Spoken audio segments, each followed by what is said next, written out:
Hey girl, do I have a treat for you today? I hope that you dive into today's show and love it. I've been getting asked recently, Lindsay, we want to hear more about your story. And I've actually done a podcast guest appearance on Juliana Page's podcast, God's Vibes. And I wanted to air it here for all of you because I share all about how our secrets keep us sick. I share all about my personal journey. I go into more details than probably my story if you go back to episode 1. But in today's show, I'm really going to be talking about my story of total surrender. I'm going to be talking about how I transformed my entire life and my relationship with food and my body. I'm going to be talking with Juliana, and it's such a great interview. And while we did air it on her podcast, I wanted to bring it to all of my listeners because, sister, it's possible. Recovery is possible. I know I talk about that every single week, multiple times a week. But where I was and who I was has changed completely. I'm not the same person that I was when I was restricting food, counting calories, and showing up as a miserable self. I'm strong. I'm better. I'm different. I have more to give to the world. And so I talk about my perfection to purpose journey in this episode, and I just wanted to share it with all of you. I hope this one hits your heart some kind of way today, girl. Can't wait for you to listen.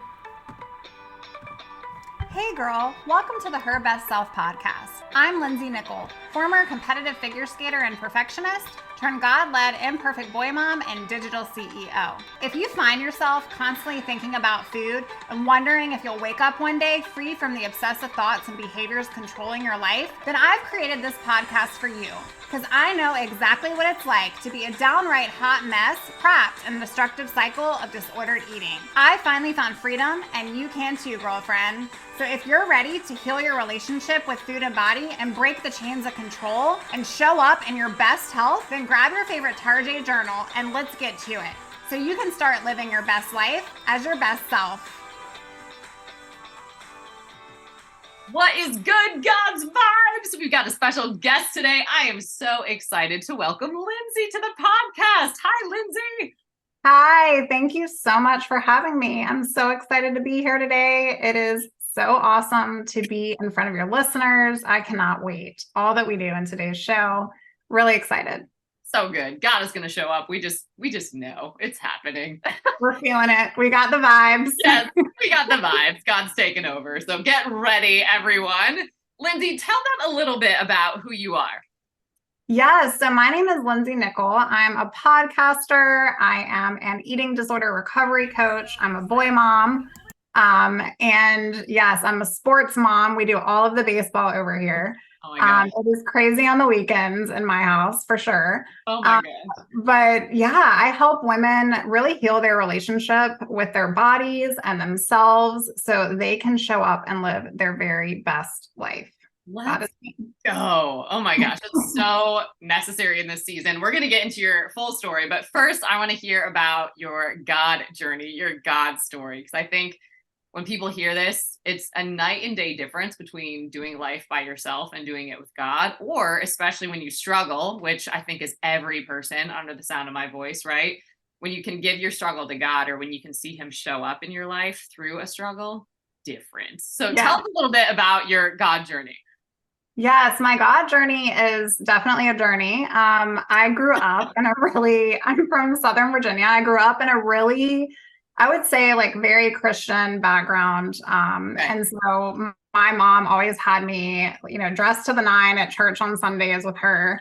Came from that side of my family for sure. My dad was a little hesitant, but he would, come at times. But I grew up with that established at a very young age. But I gave my life to Christ probably when I was like right before middle school. I was very young. I remember going through the whole thing, and I remember making the choice, but I also remember it not really knowing exactly what it meant. I just thought I was going to like wake up healed and life was going to be perfect for me. Yeah. So it was quite the journey. Then I was a professional figure skater for my entire life, pretty much until my 20s. And so I had a different type of childhood. I was in and out of the rink all the time.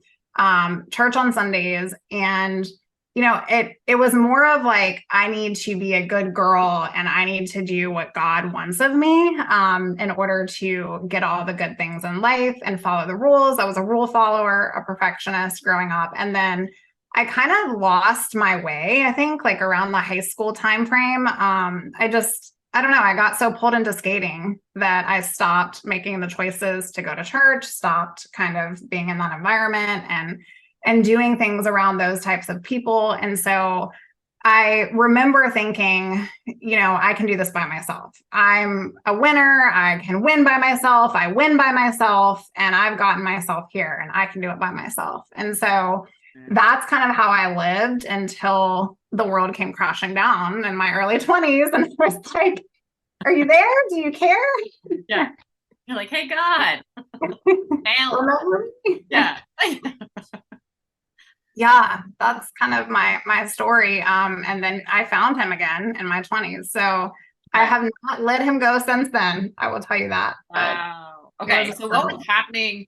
So you were skating, and how long did you skate? Because that does sound like an all-consuming thing. So I'm sure like any athlete here know what that's like. Like you're practicing in your brain when you're not practicing like on the rink in this case, or like you're constantly at the rink for hours at a time. Like this isn't like a cute like dabble a little bit after school every now and again. Like you're constantly there. So like it becomes your life and you're really not aspiring to other things. Like that is the thing, right? Right. Yeah.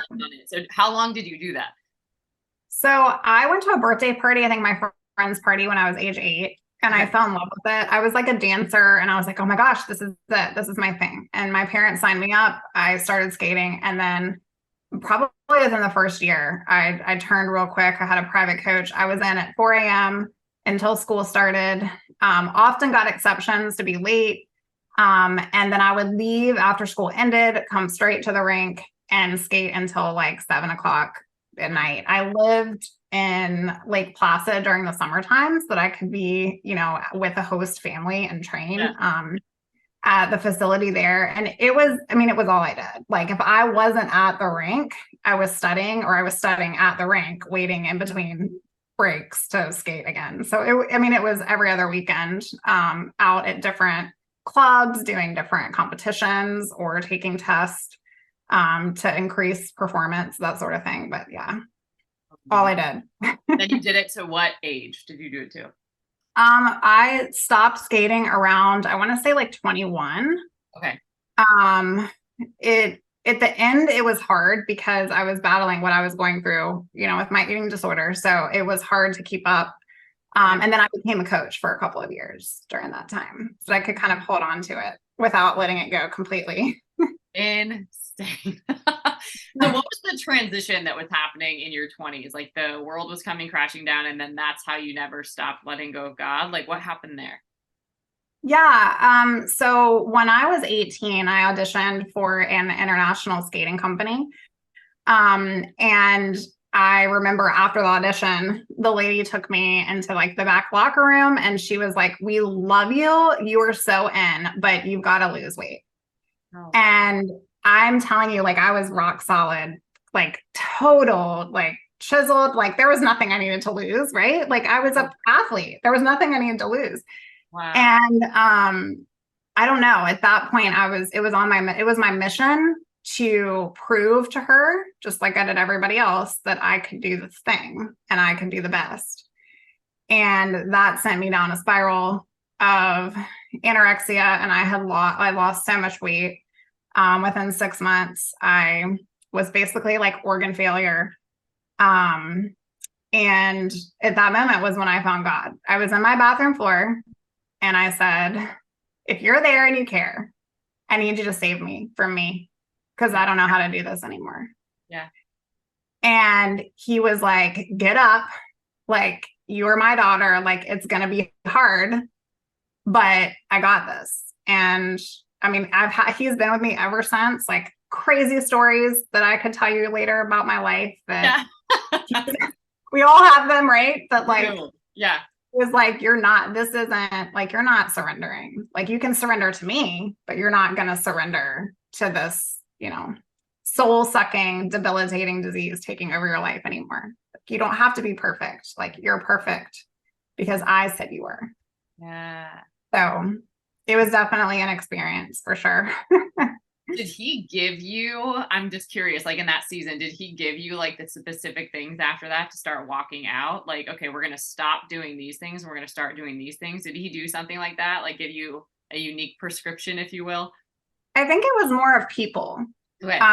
Like my mom then, she had been trying to get me help for such a long time. I finally was starting to like allow those things to happen. Okay.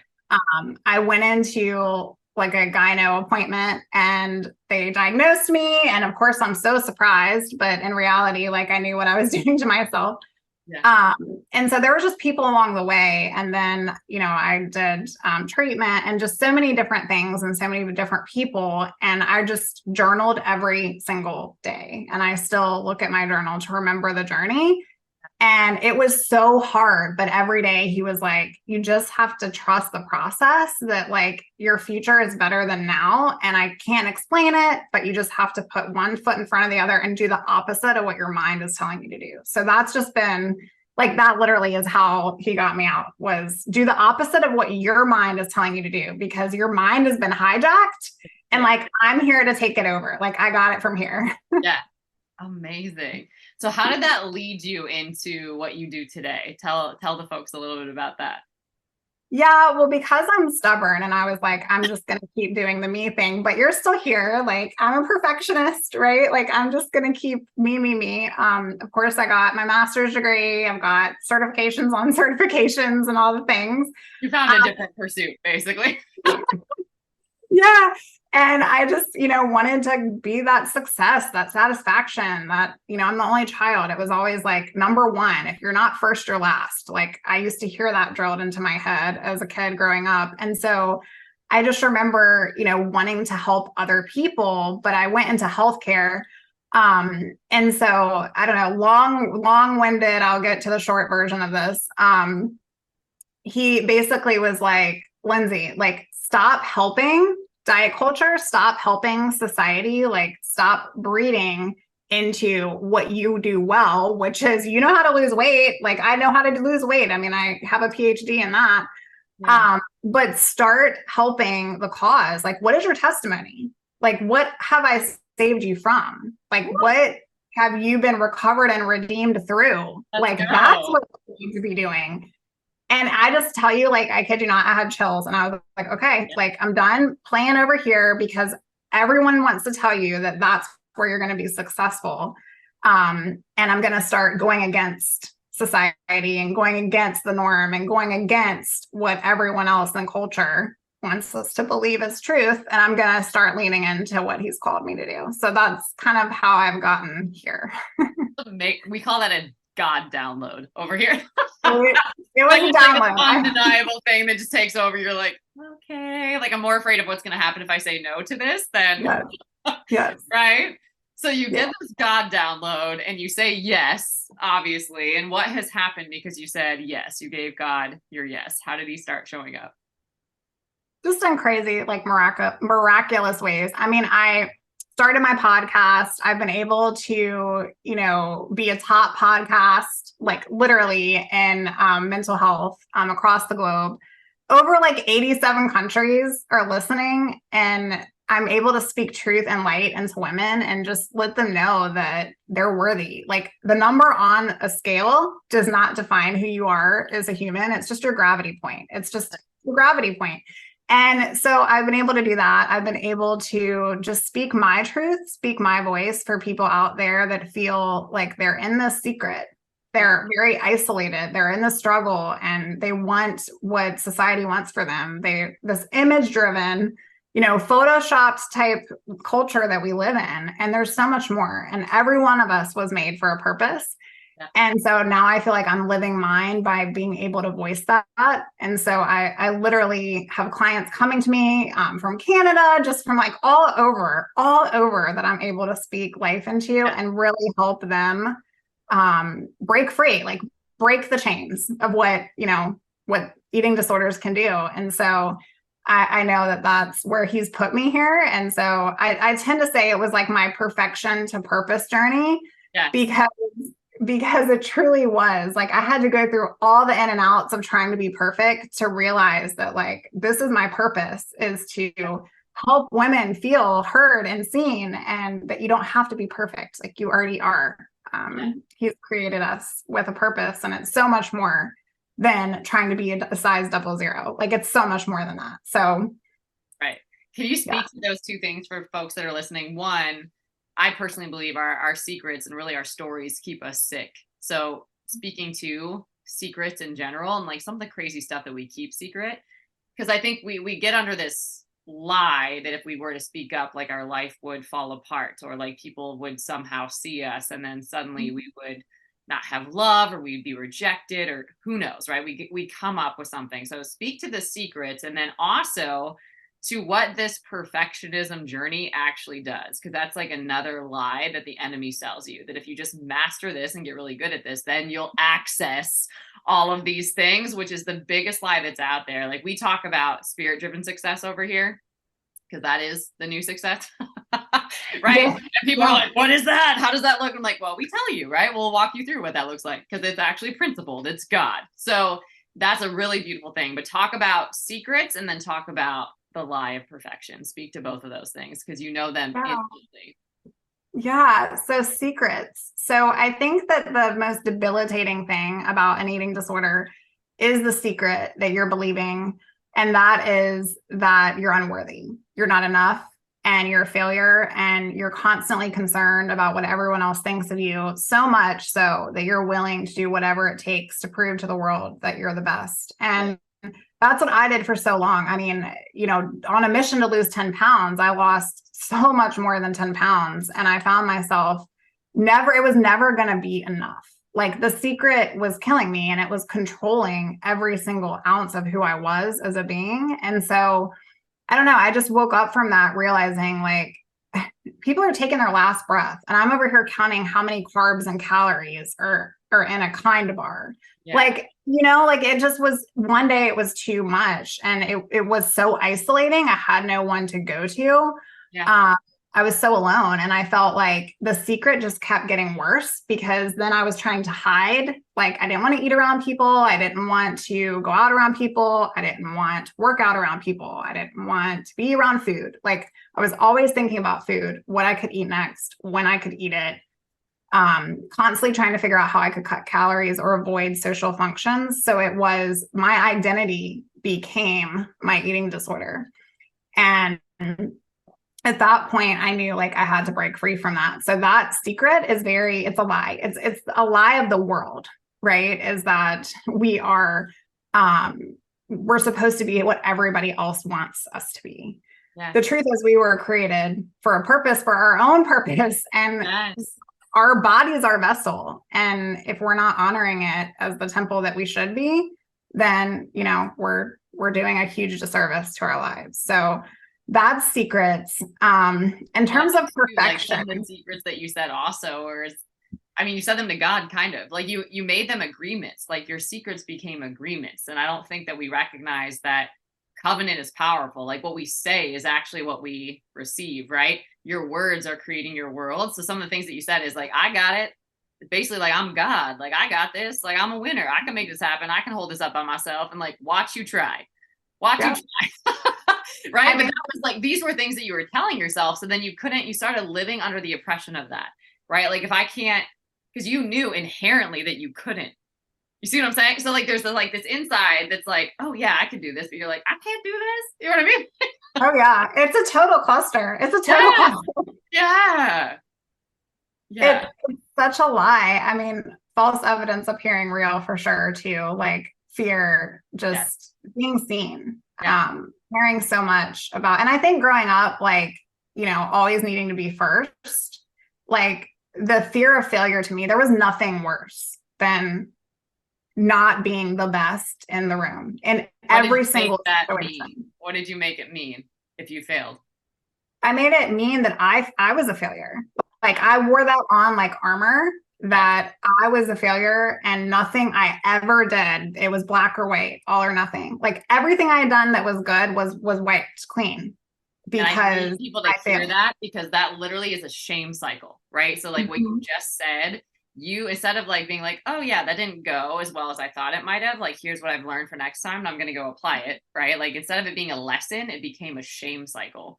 So it became your identity. So like, now I am a failure, and that's the secret. Like, nobody can find out that I'm a failure. Mhm. If they do, like, my whole world's going to fall apart.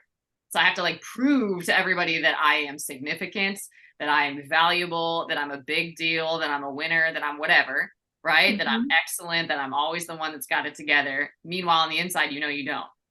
So like, that's where on the inside the running comes from, and then the control is needed to keep the facade. So like, for anybody that doesn't understand what intimately happens on the inside, that's sort of what happens. There's this like shame spiral of like, oh my God, like nobody can know that this is happening inside of me. So I'm going to try to control everything on the outside and run like crazy so nobody can see it.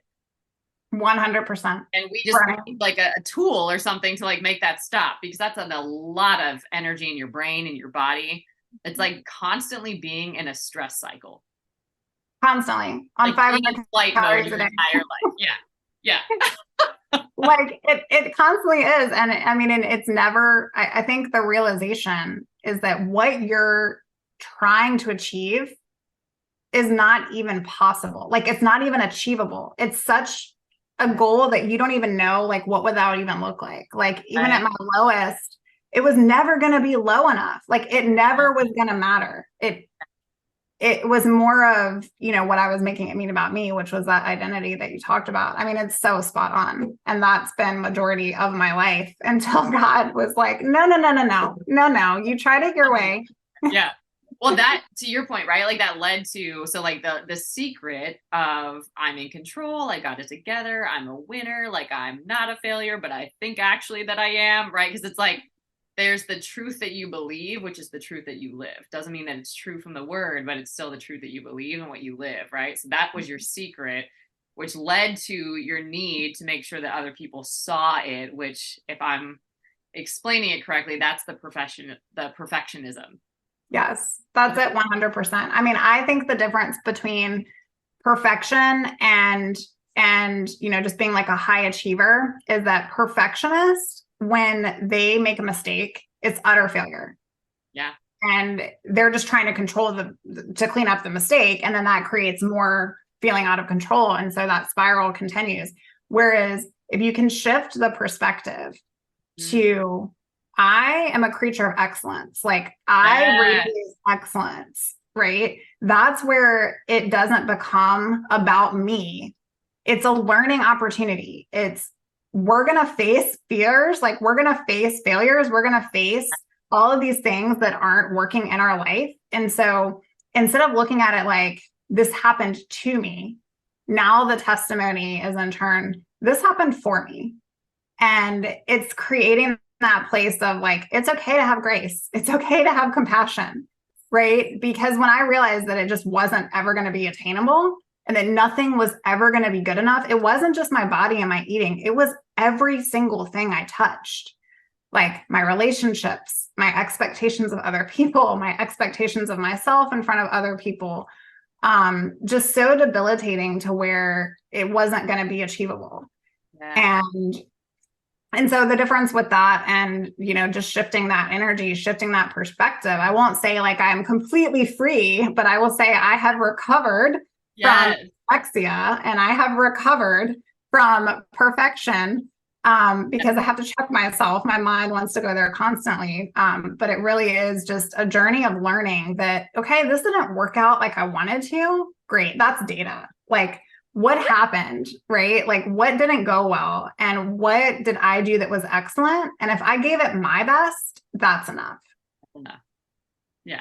And it's Yeah. always enough, right? So I love this. So talk to me about what God is doing now and what you're excited that he's starting to build and that you get to do with him, right? Because I think that that's the interesting thing. It's God is always moving us from strength to strength and glory to glory. Like it just gets to get better. Like really, it does. So I'm curious, right? Like he has you on this very new journey. He doesn't have you on, just like brokenness and feeling bound. Like that's the first thing that he does with anybody. He wants to make sure that you're freed up, that you're whole, that you're able to run with endurance after this purpose. So talk about how he's got you running now and what you're able to do and what you feel like he's going to start doing.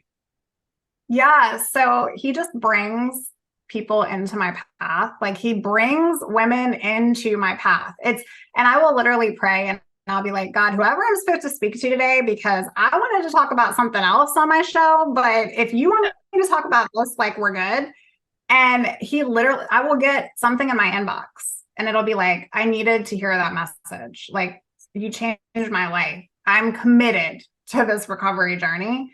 And I really like woke up from the fact that he's using me as a vessel here. He's using me to be exactly what I needed and didn't have. He's using me to reach thousands and upon thousands of women. And I do one-on-one services where I work with clients 3 months at a time. And we focus on the best self principles, which is body, emotions, soul, and thoughts, because I don't fully believe that you can completely heal from an eating disorder if you're not intuitive in all the holistic state of all of those things. And so that is kind of the framework that I do with my private clients. But I mean, just praying over the ladies and then they're coming into my inbox, like I stopped using laxatives. I stopped purging. I was listening to you or I Googled you and somehow you found me and I found you. And I feel like this is home. Like everything you say, I resonate with. And I'm like, that is for you. Like that was why he did this in my life, was because I needed that. And so now I get to do that and I get to play it forward. So it's amazing. Super I was exciting. thinking about too, it's like what you were just saying when you need that, right? And it's like, you don't know what to Google, you don't know what to look for. There's already so much shame connected to that. And it's like, what are you supposed to do? Just go to a center? Do you know what I mean? Right. So, Yeah. right. So it's like people aren't encouraging you to seek God, to pray over your journey, to like allow him to guide you to the mentors, to the leaders, to the coaches, to the therapists, to the resources that you need to walk this thing out, because he 100% will, right? Like I personally know he can instantly deliver you from a thing, right? But then he usually gives you a process, right? Okay, like now that that's not in your life, you're not going to be limping anymore. So like, what are we going to do? Like, here's going to be the new tools, the new practices, the new strategies, new principles that you are going to stand on that are firm so that you never go back. I was talking today, right? Like you never see a butterfly go back into being a caterpillar.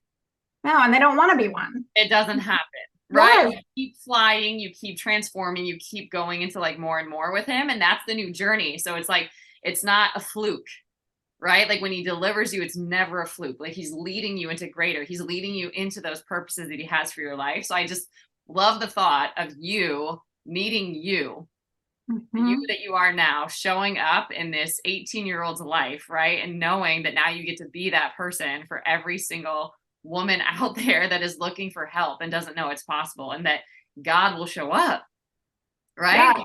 Yes. Like And instantly, like he's a God of the suddenly. Like he will show up and make sure that that thing no longer has you bound. Literally, he'll break the chains of that thing off of you, and it won't make sense. It won't make sense. And I think what's so amazing about the women that, you know, I serve and that I'm able to touch is that they come to me ready, like not fully ready, but they know, like they've accepted that they're here and they don't want to struggle anymore. And they know they can't do it by themselves anymore. They're like, I've tried, maybe it's been decades. I mean, a lot of my clients are, you know, in their late 40s, 50s, and even 60s. And they're like, I've been dealing with disordered eating for majority of my life, and I just haven't been able to shake it. And I'm like, that's because our identity is bound in this thing. And when we can decouple who we are, which is our true self, our best self, like that's what I say, versus our false self, which is our eating disorder brain, then we can experience literally true freedom. I mean, it's possible. If I can do it, I'm not a magical unicorn. Like, if I can do it, you can do it. Let me help you do it. So good. Yeah. And that even is a huge thing too, just like being willing to face that you have a problem. Yes. You're not God, and that you can ask for help.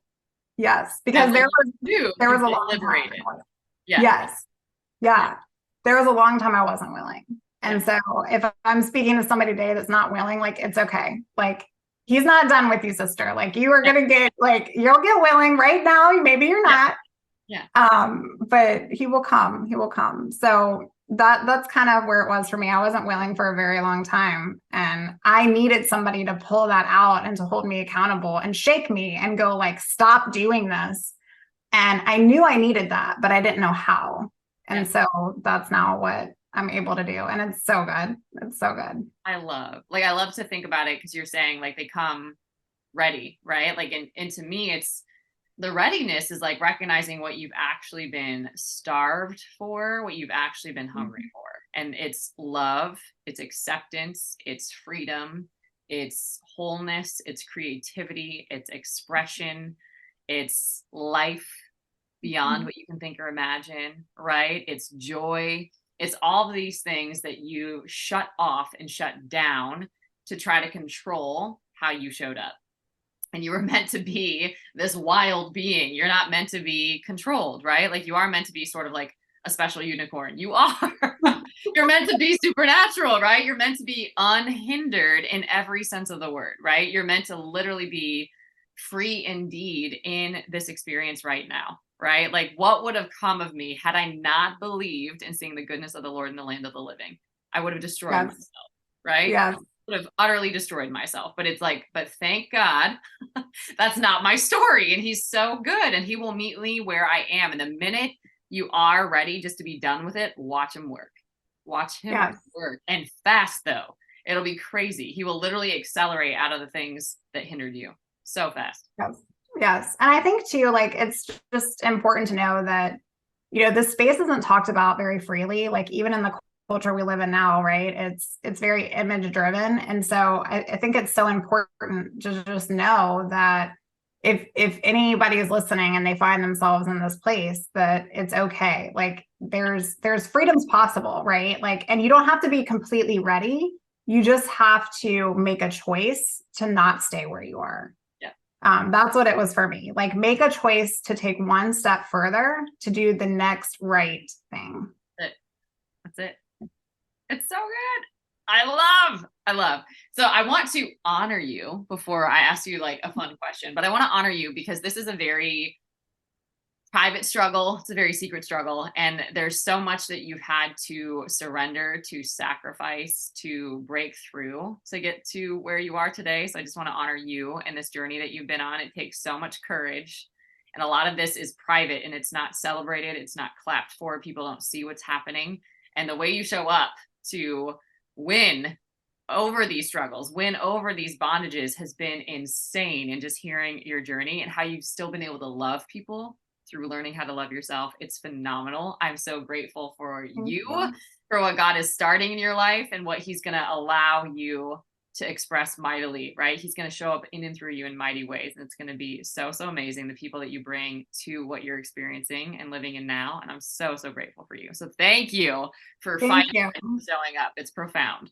Yeah, I wish I literally could stop my cheeks from hurting right now because no one can see us, but I'm so you're on fire because you're so sweet. I'm so glad God brought me to you and I've met you through this experience. Like, I truly appreciate it because you're right. And that's another thing. It's a secret, right? Even the satisfaction you have to use as a superpower. The same superpower that got you into that dark hole is what is going to get you out, that drive and determination. Yeah. So, and it might not be praised, but it's another, one of those things that you can hold on to is like, I've done this. Yeah. And with that too, it can feel like you're fighting to prove who you are, right? Because it's like, you're going to be a new version and people aren't going to recognize you. And that has to be something that you're okay with. Like people aren't going to get it. They might still view you as this old version of you or this like broken version of you, yet you're a free version. They're like, I don't get it. You know what I mean? Like, are you still struggling? Do you still have issues? Like they'll still see you through a lens, but you won't be in that lens and it'll be okay. Like they have permission to be wrong about you because you have permission to be free indeed and do what you're called to. But that can be hard sometimes too. And there's a lot of private struggles that go along with that. So when you can just boldly walk them out and just not be delivered from people pleasing and what people care about, like there's a whole new level of freedom there that you can't even imagine. Right? Yes, I mean, amen to that. The empowerment of like not care, like zero care, like that empowerment is something of no other. I mean, especially when you haven't listened to your own voice. You've been listening to that voice in your head for so long that just that belief that like I can do the hard things, Yes. that alone, I mean, it sends you on this journey where I would beg to say that if you've been in a circle that's been kind of keeping you in that safe zone, you're gonna completely find a whole new, friend zone and circle, because you're gonna realize like, wait, hold on, I'm so much different. I'm so much better. I'm now the best version of me. And I need to be around people that also are the best versions of them too. So it's definitely a journey. And yeah, it was the best journey I've been on. The hardest, but the best. And it gets to get better. And I think too, like anybody that's listening, it's not random that you're listening. You're hearing this right on time. And I just released prophetically that this is your breakout season. So anybody that's hearing this, this is your breakout season. It's time to break out of this little comfortable yet debilitating cocoon and actually emerge this butterfly that gets to move with a lightness of being and get to have and enjoy your life in abundance to the full until it overflows. Like, you're not going to get it. It's going to be God. It's going to be supernatural. It's going to be the best. You're going to meet so many amazing humans. You're going to express yourself in ways that you never knew that you were. Like, you're going to start seeing this treasure in you that you didn't know was buried in there. And it's going to be so fun for you to start unpacking and expressing that and being in that in the world in greater ways. So whoever needed to hear that, there you go. Yes. It is received. Yes. And then also, I want to hear, you queued up this question like perfectly here. I want to hear, so the way I ask this, many, many years from now, when you're with Jesus, right? The end of your purpose and calling on this earth, right? And the start of really just your journey with God. But at the end of that time, you can't take anything that you build here with you. So you can't take your business, you can't take your anything that you build here, you can't take it, but you can leave a piece of advice that will utterly change the course of people's lives and their destiny. What would you tell people? Gosh, I love it. I have so many things. I mean, this is such a hard question. That's why we leave it at the end. You don't even have time to think about it. Yeah, I mean, I think it really is that you're more than a number. Your worth isn't found in your weight. And you aren't going to take your body with you. And this is the body that you have now. And you might not love it right now, but you can learn to appreciate it for what it does for you. And I think that if we're honoring our bodies, we're honoring God. And if we, find ourselves outside of that place where we're really struggling and we're just feeling not good enough, not perfect enough, I think it really is just the surrendering, because it's what are you willing to pay the price for to stay in this place? And for me, my peace was it was too expensive. I wasn't going to sit in that place. And so I think the question really to ask the listener there is, what is your future self worthy of? And that's your very best self. And that's the advice I'd give, is like, I challenge you to, if you're not living as the best version of you now, like, why? Why not? Yeah. So good.